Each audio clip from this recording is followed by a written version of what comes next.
ചിരിച്ചുകൊണ്ട് ഞാൻ പറയാം, നീ ഇപ്പം ഫേസ്ബുക്കിൽ നിന്നിട്ട് എന്നെ കുറെ പേര് വിളിക്കും, എന്നെ കുറേ ആൾക്കാർ തെറി വിളിക്കുന്നു. ഇവനെ ഒന്നും ഫേസ് എനിക്ക് കാണില്ല, പക്ഷെ നേരിട്ട് വന്നിട്ട് അങ്ങനെ തെറി വിളിച്ച് ഞാൻ അടിക്കും.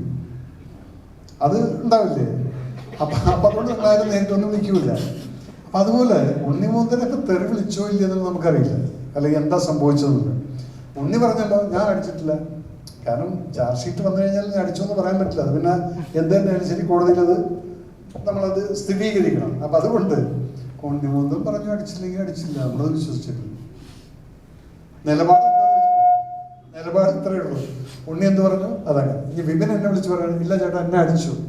ആ അടിച്ചു, നീ എനിക്കിട്ടേ അങ്ങനെ ബില്ലിനെ വിളിച്ചിട്ട് കിട്ടിയില്ല. അതൊക്കെ പറയാ ഞാൻ ചോദിക്കണല്ലോ രണ്ടുപേരും.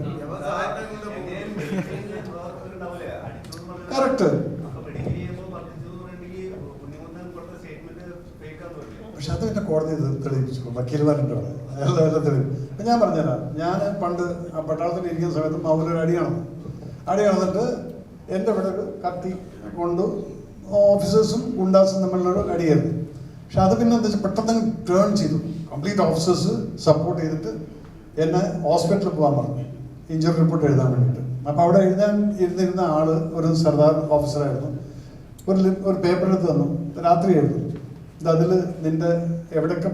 അപ്പം ഞങ്ങൾക്ക് എൻ്റെ ശരീരത്തിൽ മുഴുവൻ ചതവ്, ഇടി, കുത്ത്, മുറി ഇതെല്ലാം ഉണ്ട് ഈ പേപ്പറിനകത്ത്. എനിക്ക് ആകെ ഇവിടെ മാത്രമേ ഉള്ളൂ, അത്രയേ ഉള്ളൂ. അതവിടെ കേസ് വരുന്ന സമയത്ത് നമുക്ക് ഇതൊക്കെ മാറ്റി. സ്റ്റേറ്റ്മെന്റ് പറയുന്ന സമയത്ത് ഒരു കലാകാരൻ എന്ന നിലയിലല്ലാതെ ഒരു രാഷ്ട്രീയക്കാരൻ ഒരു ബാധ്യത സാറിനെ പിടിച്ചു നിർത്താറുണ്ടോ? ഇപ്പൊ ഒരു ഉണ്ണിമുന്തന്റെ കേസ് പറയുമ്പോൾ ഉണ്ണിമുന്തൻ ഒരു സംഖ്യയാണെന്ന്, അല്ലെങ്കിൽ ഉണ്ണിമുന്തൻ ഒരു BJP കാരനാണെന്ന് ഒരിക്കലുമില്ല. ഇത് ഷൈനാണ്, നമ്മൾ അറിഞ്ഞിട്ടില്ല. അപ്പം നമ്മൾ അറിയാത്തൊരു കാര്യം, കാരണം എന്താണ് അവിടെ നടന്നിരിക്കുന്നത്, എന്തുകൊണ്ട് ഉണ്ണി അത് ചെയ്തു. അപ്പം ഇത് നമ്മൾ അറിയാതെ, അതുകൊണ്ടാണ് ഞാൻ ആ ഉദാഹരണം പറഞ്ഞത്. അമ്മയുടെ കാര്യത്തിൽ ഞാൻ അന്ന് ഭയങ്കരമായിട്ട് എന്നെ DYSP ആണ് വിളിച്ച് സംസാരിച്ചു, പുത്തൻകുരിശ്. ഞാൻ എന്തോ കാര്യത്തിന് വിളിച്ചതാണ്, ഒരു ബൈക്ക് കൂടെ കിടക്കണ്ടെന്ന് പറഞ്ഞു. സാറേ എന്നിട്ട് രാത്രി മുഴുവൻ ഉറക്കമില്ലായിരുന്നു. ഞാൻ പറഞ്ഞു വാട്ട്, എന്തൊരു അമ്മയുടെ ഒന്നും ചോദിച്ചു. ഇതാണ് ആദ്യം പറയുന്നത്. പക്ഷെ പിന്നീട് അറിയുമ്പോഴാണ് ഇതിൻ്റെയൊക്കെ എന്തൊക്കെ മാനസികം, ഒരു പെറ്റമ്മയല്ലേ.